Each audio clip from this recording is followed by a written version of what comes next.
Fisher with Chicago Integrative Movement Specialists. And as I talked about in the newsletter, we're going to look at ways to improve hip flexion. One of the first ways that you can look at is to roll out the posterior side of the hip on a foam roll. Because in order to increase the range of motion at the front of the hip, we have to be able to slide that thigh bone back, centering it in the center of the hip joint. So what you can do is you can grab that long foam roll, sit down, and then cross that left or right leg, whichever side you need to work on. Cross the leg over the knee, and then roll over towards the posterior side of the hip so that you are softening, letting it relax over the foam, the posterior hip capsule.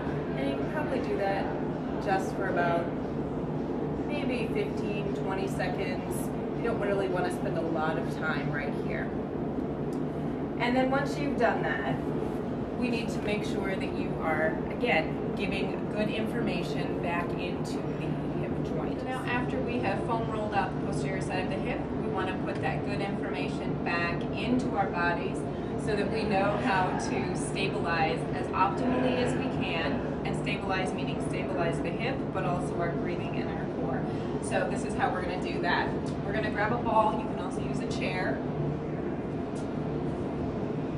You're going to lay down, and you're going to bring the insteps of your feet together so that the soles of your feet are facing the wall away from you. Your knees are slightly separated. This allows the thigh bones to drop as much as possible into the hip joint, relaxing through the front of the hips.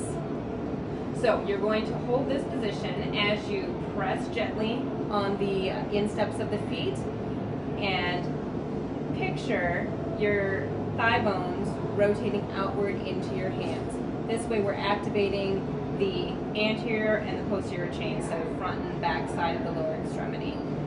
And you're going to take a nice breath through the lower abdominals, sides, in your back, and exhale. And I would say hold this for about 2 or 3 full breaths, just maintaining this position with a nice long spine.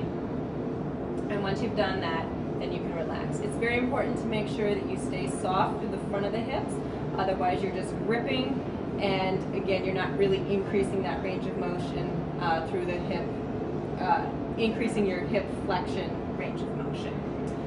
So then from here, once you've done, I would say 3 repetitions of that 2 breath hold, you can go into a leg extension from here. So you start off by making sure you picture those thigh bones nice and heavy, down towards the hips so you're soft, stabilize with your breathing and your core, and then keeping the feet together, you gently roll the legs out, keeping a nice long spine, and then roll the legs back in.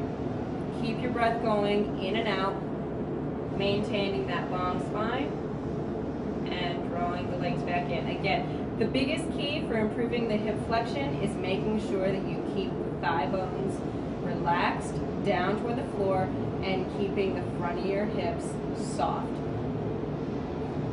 And those are the few strategies I would suggest for improving your hip flexion range of motion. From there, you could go into supported squats and split squats, and you can check out those exercises on our exercise